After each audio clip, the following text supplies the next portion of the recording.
সন্ধ্যা। আপনাদের সাথেই আছি আমি শাকিলা মতিন মৃদুলা। প্রিয় দর্শক শ্রোতা, বিজয়ের মাসের এই সন্ধ্যায় সবাইকে শুভেচ্ছা জানিয়ে শুরু করছি শুভ সন্ধ্যার আজকের আয়োজন। শুভ সন্ধ্যায় আজ থাকছে চলতে থাকা প্রদর্শনী, এনটিভি হাইলাইটস এবং নাট্যকার, নির্দেশক ও ঢাকা বিশ্ববিদ্যালয়ের থিয়েটার অ্যান্ড পারফরমেন্স স্টাডিজ বিভাগের শিক্ষক শামান মৈশানের সঙ্গে আলাপচারিতা। প্রথমেই চলতে থাকা প্রদর্শনী।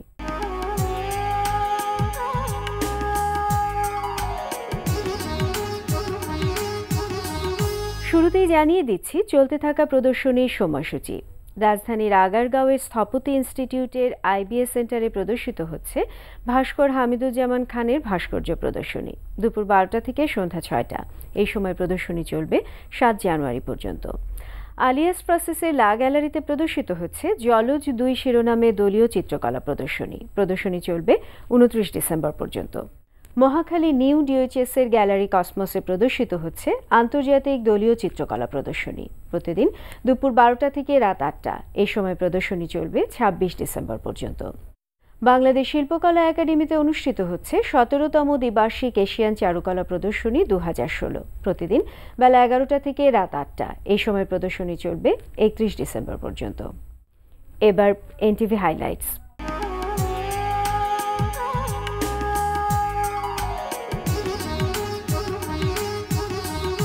জানিয়ে দিচ্ছি কি কি থাকছে এনটিভির রাতের অনুষ্ঠান সূচিতে। সন্ধ্যা 6:45 দেখবেন অপরাধ বিষয়ক অনুষ্ঠান ক্রাইম ওয়াচ।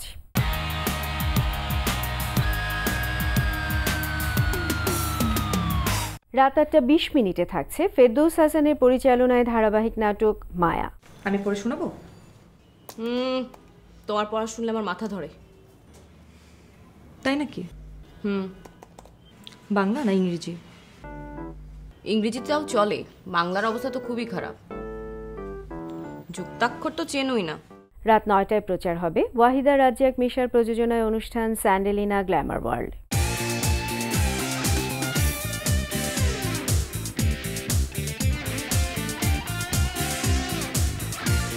রাত 9:40 দেখবেন সুমন আনোয়ারের পরিচালনায় ধারাবাহিক নাটক সিনেমাওয়ালা।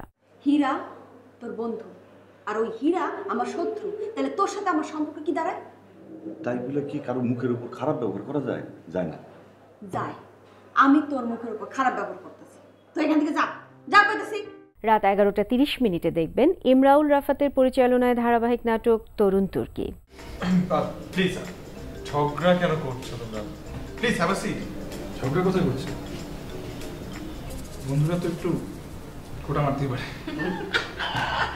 নাইস, ভালো লাগছে, ভালো লাগছে। রাত 12টায় থাকছে টক শো এই সময়।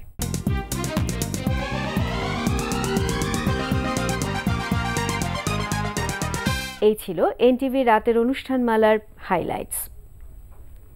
এবার আলাপচারিতা।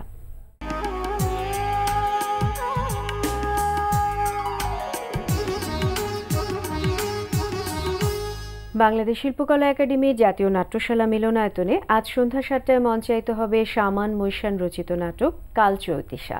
প্রিয় দর্শক, আমাদের আজকের অতিথি নাট্যকার, নির্দেশক ও ঢাকা বিশ্ববিদ্যালয়ের থিয়েটার অ্যান্ড পারফরমেন্স স্টাডিজ বিভাগের শিক্ষক শামান মৈশান। নাটকটি সম্পর্কে জানতে চলুন কথা বলি তার সঙ্গে। শুভ সন্ধ্যা। শুভ সন্ধ্যা। আজ সন্ধ্যায় আপনার লেখা নাটকের প্রথম মঞ্চায়ন হবে, কেমন লাগছে? সেটা ভালো লাগছে। আমি অপেক্ষা করছি নাটকটি দর্শকের মধ্যে কি প্রতিক্রিয়া সঞ্চারিত করে সেটি দেখবার জন্য। কাল চৌতিশা নাটকটি একটু যদি আমাদের বলতেন, অল্প একটু গল্পটা, মূল থিমটা। চৌতিশা শব্দটি মূলত মধ্যযুগীয় সাহিত্যের একটি বিশেষ পরিভাষা। এর অর্থ হচ্ছে ছন্দ।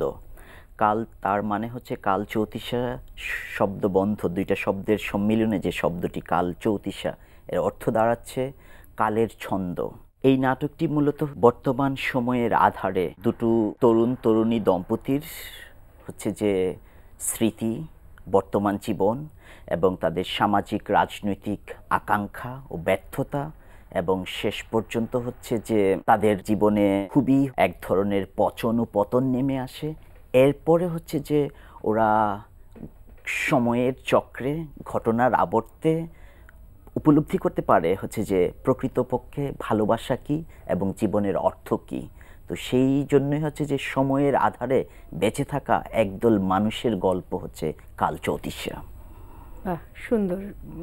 সময়ের আধারে বেঁচে থাকা একদল মানুষের গল্প, মানে একেবারে মানবিক জীবনযাপন নিয়ে এই গল্পটা।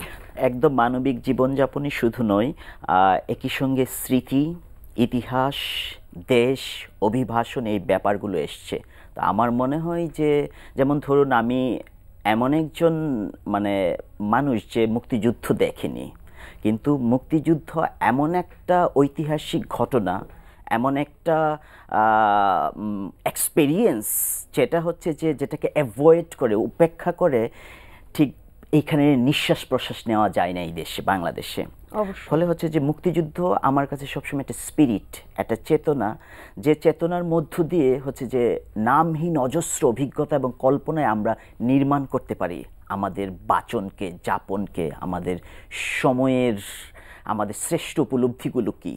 সেই জন্য হচ্ছে যে এই নাটকটার মধ্যে দেখা যাবে যে মূলত একটা দম্পতিকে কেন্দ্র করে গল্প এবং ঘটনাচক্র আবর্তিত হলেও এখানে ওদের বন্ধুরা এসছে, যারা হচ্ছে যে অভিবাসন, দেশভাগ, দাঙ্গার ফলে হচ্ছে যে এইখানকার সমাজে যে ঘাত প্রতিঘাত দেখা দিয়েছে, যে ভাঙন দেখা দিয়েছে, কিংবা এরপরেও মাটির সাথে যে সংযোগ আছে, সেগুলো হচ্ছে নাট্যের, থিয়েটারের ভাষায় এক্সামিন করার চেষ্টা করা হয়েছে এই নাটকটিতে।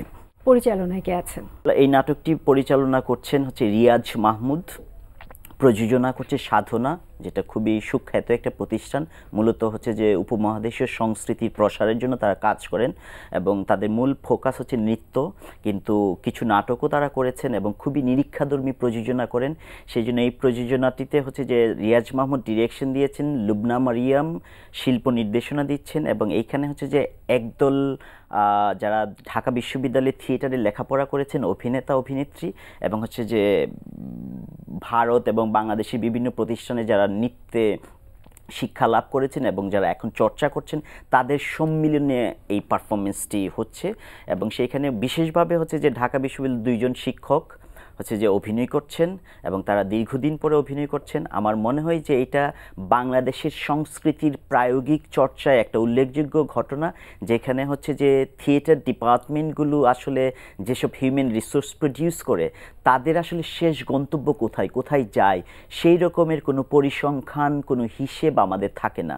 ফলে এই প্রযোজনাটি হচ্ছে যে পাবলিক বিশ্ববিদ্যালয়ে লেখাপড়া করা থিয়েটারের তাদের গুরুত্বপূর্ণ আত্মপ্রকাশ হচ্ছে, যার মধ্য দিয়ে হচ্ছে যে পাবলিক কালচারে সেটার একটা প্রতিফলন হচ্ছে। এবং এটা আরেক দিক থেকে গুরুত্বপূর্ণ যে নৃত্যশিল্পীরা এবং নাট্যশিল্পীদের এক ধরনের হচ্ছে যে যৌথ বা যৌথবদ্ধ সৃজন কর্ম এটা। ফলে একদিকে নৃত্যের, আরেকদিকে নাটকের এবং থিয়েটারের ভাষা এবং অন্যান্য ভিডিওগ্রাফি, অন্যান্য বিভিন্ন ডিসিপ্লিনের আর্ট ফর্ম একত্রিত হয়ে এই প্রযোজনাটা উপস্থাপিত হতে যাচ্ছে। নিরীক্ষাধর্মী একটি কাজ বোঝা যাচ্ছে। নিরীক্ষাধর্মী। আমরা আশা করছি যে নাটকটি সবার কাছেই ভালো লাগবে। আপনি মুক্তিযুদ্ধ নিয়ে আরো অনেকগুলো নাটক লিখেছেন এবং সেগুলো মঞ্চায়িত হয়েছে, সেগুলো সম্পর্কে একটু বলুন। মুক্তিযুদ্ধ নিয়ে আমার প্রথম প্রচেষ্টা ছিল আমার যখন আমি ছাত্র জীবনে 2008 সালে আমি ঢাকা বিশ্ববিদ্যালয়ে পড়ি, তখন আমার প্রথম লেখা নাটক অশেষকৃত্য। অশেষকৃত্য নাটকটি মূলত 2 জন তরুণের গল্প, যারা মুক্তিযুদ্ধ পরবর্তী দেশটার যে বদল এবং যে স্বপ্ন মুক্তিযুদ্ধ দেখাতে পেরেছিল, সেই স্বপ্নের ভাঙন এবং তলানিতে থাকা মানুষের শেষ কিছু সংলাপ, উচ্চারণ এবং কিছু ভিশন নিয়ে নাটকটা ছিল। সেটা একটা ইম্প্যাক্ট তৈরি করেছিল।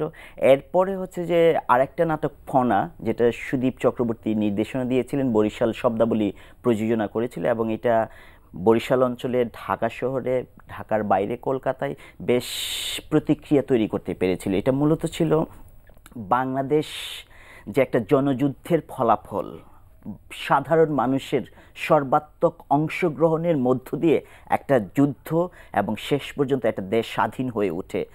এই স্বাধীনতার আকাঙ্ক্ষা কিভাবে নির্মিত হয় এবং শেষ পর্যন্ত সামরিকতন্ত্র স্বাধীনতার আকাঙ্ক্ষাকে কিভাবে পদদলিত করে, এবং সেইখানে মানুষের করণীয় কি, কোন স্বপ্ন নিয়ে মানুষ সামনের দিকে, ভবিষ্যতের দিকে তাকাতে পারে, ওই আশাবাদ নিয়ে নাটকটা লেখা ছিল।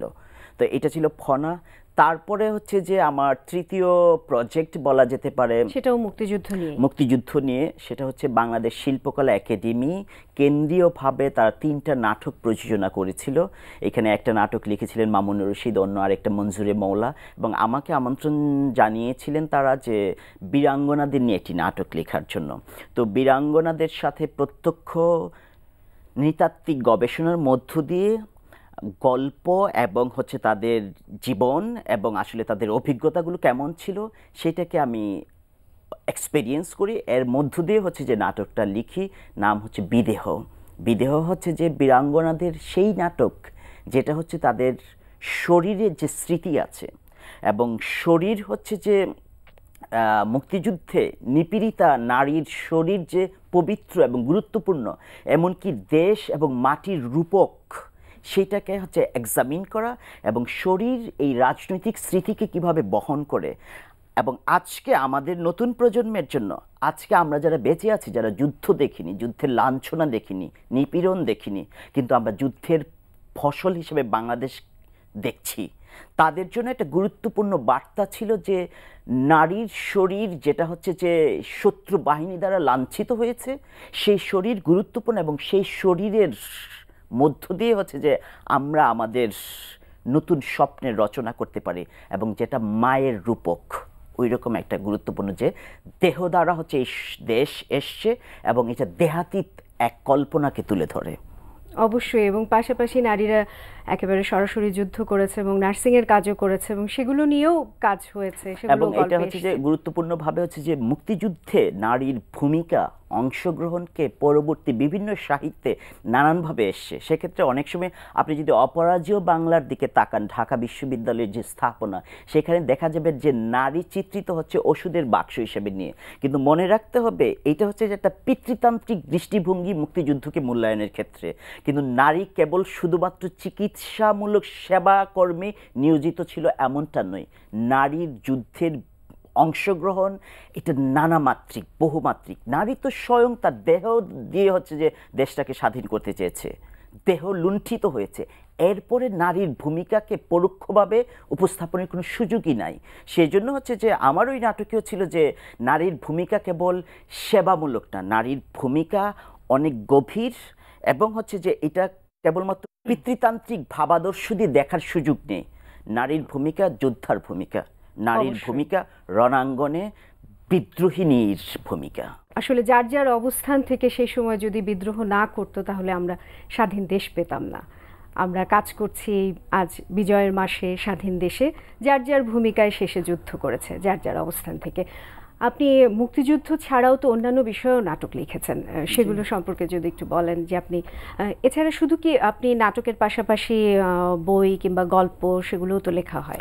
আমি শুধু নাটক লিখি না, নাটক করিও, এবং নাটক শিখাই এবং নাটক শিখি। অবশ্যই আপনি ঢাকা বিশ্ববিদ্যালয়ে শিক্ষকতার সাথে আছেন, এবং আপনি সেখানে আপনি কারিগর। আপনার ছাত্রছাত্রীরা পরবর্তীতে আপনার কাছে কি মনে হয়, আপনি এখন যখন পড়াচ্ছেন, যে তারা এই যে বিষয়টা নিয়ে এখন পড়াশোনা করছে এবং পরবর্তীতে প্রতিফলন ঘটানোর ক্ষেত্রে তারা কতটুকু সফল হচ্ছে?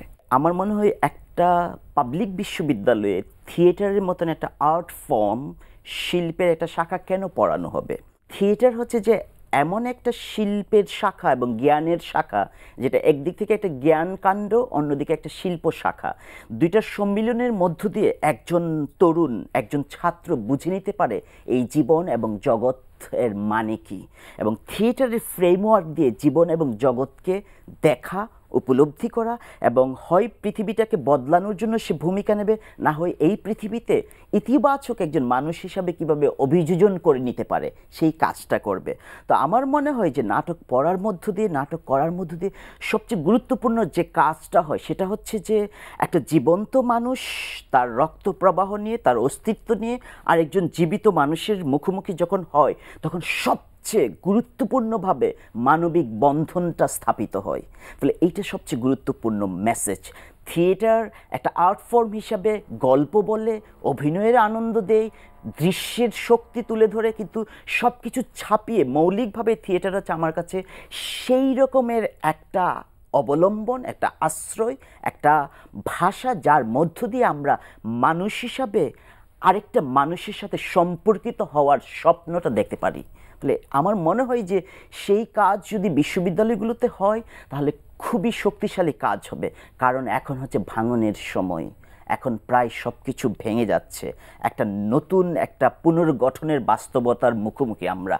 সেই সময়ে থিয়েটার অনুপ্রাণিত করতে পারে তরুণকে, একজন মানুষকে, যে তুমি তোমার জীবনের দিকে মানুষের সাথে মৈত্রীর, বন্ধুত্বের, বন্ধনের দৃষ্টিতে তাকাতে পারো। অবশ্যই, এবং আপনারা শিক্ষক হিসেবে আমাদের দেশের নতুন প্রজন্মকে মানুষ করবার কারিগর হিসেবে কাজ করছেন। আপনাদের নেতৃত্বে নতুন প্রজন্ম স্বপ্ন দেখবে, এটাই আমাদের প্রত্যাশা। আপনাকে অনেক ধন্যবাদ। আমরা শেষ পর্যায়ে চলে এসেছি। আপনাকেও ধন্যবাদ।